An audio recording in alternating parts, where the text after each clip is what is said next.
भाप संघनित होकर बारिश में बदल गई और लाखों सालों तक लगातार वर्षा होती रही। दूसरा सिद्धांत कहता है कि पानी अंतरिक्ष से आया। पानी लाने वाले थे क्षुद्र ग्रह और धूमकेतु। ये बर्फीले पिंड पृथ्वी से टकराए और पानी छोड़ गए। शुरुआती सौर मंडल में बर्फ से भरे क्षुद्र ग्रह और धूमकेतु पृथ्वी से टकराते रहते थे। इन टक्करों के साथ वे अपने अंदर जमा बर्फ भी लाए। समय के साथ वह बर्फ पिघली और पानी के रूप में जमा होने लगी। करोड़ों सालों तक भारी बारिश होती रही, पानी इकट्ठा होता गया और धीरे धीरे बने महासागर। यही महासागर आगे चलकर जीवन की शुरुआत की वजह बने। शुरुआत में पृथ्वी का वातावरण बेहद जहरीला था। उसमें मीथेन, अमोनिया और कार्बन डाइऑक्साइड जैसी गैसें भरी हुई थी, लेकिन ऑक्सीजन बिल्कुल भी नहीं थी। यानी आज जैसा सांस लेने लायक माहौल बिल्कुल नहीं था। फिर महासागरों में सूक्ष्म अदृश्य जीवन विकसित हुआ। इनमें से एक खास प्रकार के जीव थे साइनोबैक्टीरिया।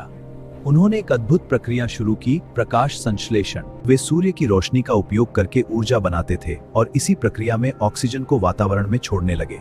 धीरे धीरे वातावरण में ऑक्सीजन की मात्रा बढ़ने लगी।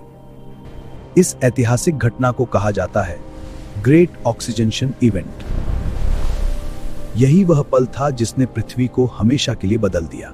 इसी ऑक्सीजन ने भविष्य के जटिल जीवन, पौधों, जानवरों और अंत में इंसानों के लिए रास्ता तैयार किया।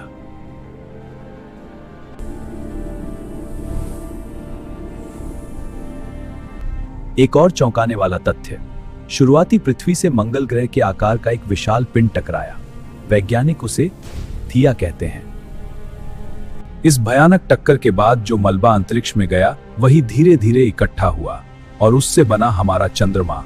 इस सिद्धांत को जायंट इंपैक्ट थ्योरी कहा जाता है। सबसे खास बात यह है कि यह टक्कर केवल चांद के जन्म की वजह नहीं बनी, बल्कि इसने पृथ्वी को स्थिर करने में भी अहम भूमिका निभाई। चंद्रमा की गुरुत्वाकर्षण शक्ति ने पृथ्वी की धुरी को संतुलित रखा, जिससे मौसम स्थिर रहे और जीवन विकसित हो सका। यानी एक विनाशकारी टक्कर ने ही जीवन के लिए स्थिर दुनिया तैयार की। फाइनल लाइफ की शुरुआत।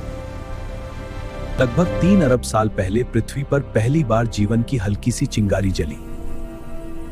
सबसे पहले बने बहुत ही साधारण एक कोशिकीय जीव।